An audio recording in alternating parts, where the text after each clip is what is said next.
So here's how to recover deleted photos on Samsung phone. So for that reason, let me just open up the gallery on my mobile phone, and then from here I will go to any of the photo and simply delete these up.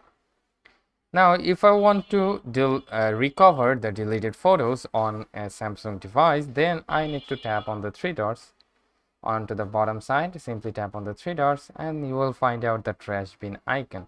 Simply tap on the trash bin, and here is the photo that I want to recover. So simply long press on that photo and you will find out the restore button. Simply tap on that.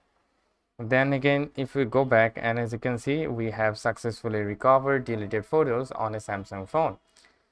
Remember that you only get 29 days or 30 days to recover the deleted photos. After the 30 days, you cannot actually recover the deleted photo. So hope this video helps. If yes, please leave a like and we'll see you pretty next time.